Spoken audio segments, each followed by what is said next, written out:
Good day everyone. Before I'm going to start, allow me to introduce myself. I am Albert Bustamante and now I'm going to discuss the school of thoughts and their principles and influences in explaining crime, criminal behavior, and criminal.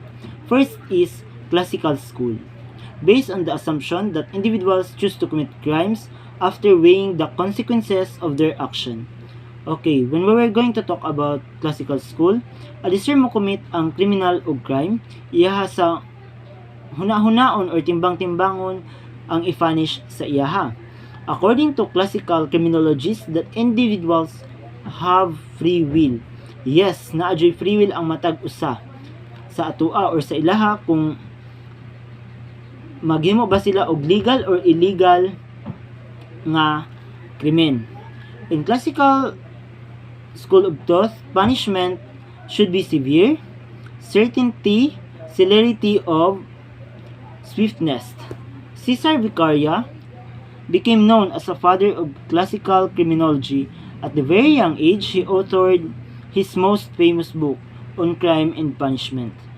The classical school of thought stated that a crime based on the rational decision-making process of motivated criminal, Vicaria have a famous saying, "Let the punishment fit the crime." Also, Jeremy Bentham. He also a founding personality of classical school. He is an utilitarian philosopher, argued the nature has placed mankind under the governance of two sovereign masters, pleasure and pain. According to Bentham, perspective of human behavior had its roots in the concept of utilitarianism, which assumes that all of the person's actions are calculated. Utilitarianism emphasizes the behavior occurs when the actors consider it useful, purposeful, and reasonable. Second, neoclassical. This theory modified the doctrine of free will by stating free will of men may be affected by other factors and crime is committed due to some compelling that free will. These causes are pathology, incompetence, insanity, or condition that will make it impossible for the individual to exercise free will entirely. So, ang neoclassical school is simple defined as school of thought nga ang criminal behavior is situationally dynamic or naa siya'y proseso nga mahitabo and individually determined. Neoclassical theories of crime that deterring, reducing, or eliminating crime can occur through stricter child rearing practice, enhanced punishment, and increased surveillance and security. Third is the positivist school. It demands for fact and scientific proof, thus changing the study of crimes and criminals into scientific approach. Biological, psychological, and sociological determinism. Positivist theories hold that personal and environment factors dictate behavior. People commit crime but are influenced by forces beyond their control. So ang kriminal mo commit og crime kay tungod na impluwensyahan tungod sa ilang kakayahan nga dili nila kaya i-handle.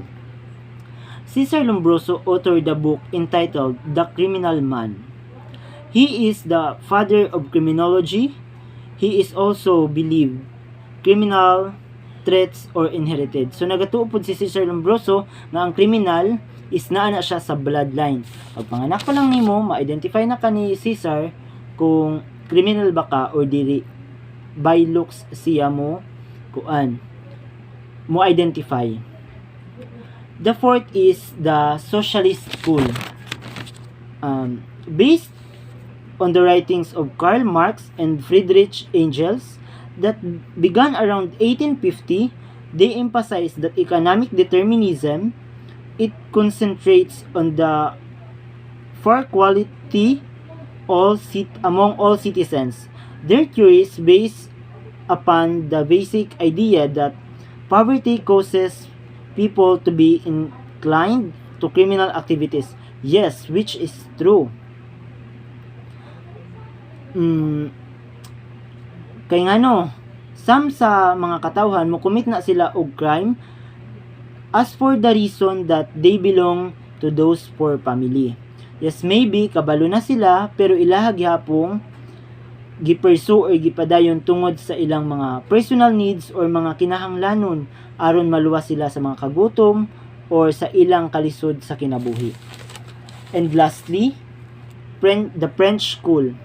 It emphasized the interaction between social and psychological factors, the importance of biological and psychological factors in crime causation.